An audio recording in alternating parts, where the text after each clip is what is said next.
Finally, we're just going to talk about the different ways to design a therapeutic regimen for patients with type 1 diabetes. So because patients with type 1 diabetes have a complete lack of endogenous insulin, you really have to give insulin administration to account for the hepatic gluconeogenesis that provides your basal needs, your food intake, and then exercise. So again, in the majority of patients that are adults, there's going to be an average dose of 0.2 to 0.6 units per kilogram. The majority of patients are going to require about 0.5 units per kilograms to achieve euglycemia, but this comes after time. So keep in mind that in the honeymoon phase, that dose may be less. So basal bolus regimens, they're going to, mimic your physiological insulin therapy. They're going to utilize your newer insulin analogs rather than NPH and short-acting, but rather use glargine and detamere for your basal insulin coverage, and then your rapid-acting analogs, glulisine, lispro, and aspart to better mimic that secretion. When designing a regimen, you're going to give 50% of that dose as your basal regimen, and then 50% of it split between meals as bolus coverage. And your advantages are going to be that it's more physiologic, less hypoglycemia, and it's individualized to patient meal times. So again, here's your basal bolus regimen. So starting dose of the insulin that you're going to want to use is 0.4 to 0.5 units per kilogram per day, divided 50-50 into your basal bolus coverages. And then you're going to titrate that based on what the patient's blood glucose self-monitoring and A1C is. So when titrating, if they're fasting, blood sugars are outside of their goal, you're going to increase their basal needs. If their post-mealtime blood sugars are outside of goal, you're going to increase their bolus and postprandial insulin. So we typically use a rule of thumb for the basal increase. We'll use about 10 to 15% if their fastings are outside of goal. And for their meal times, because of the high risk of hypoglycemia, it's a little more conservative, and we just typically adjust by 1 to 2 units. So basal insulin can be delivered in the form of glargine once daily, detamere once or twice daily, based on the units per kilogram. It can be given in the form of NPH, but again, that's less physiologic, and there's more hypoglycemia when compared to glargine and detamere. And you're going to use that empiric dose of 50%.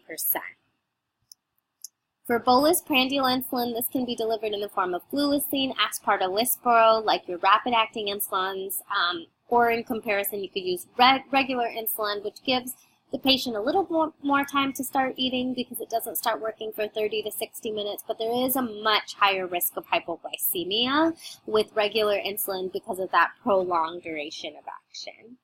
And then to determine the efficacy of your bolus and postprandial insulins, you're going to have the patients check 2 hours post their meals. So empirically, you're going to do 50% of your daily dose split with breakfast, 15% with lunch, 15% with supper, and then titrate as necessary. And then you just want to also make sure that the patient is counting their carbs. So oftentimes at diagnosis, many patients will really carb restrict to minimize the effect of food on blood sugars. However, because they're still taking insulin, you want to make sure that they are taking some form of carbohydrate in.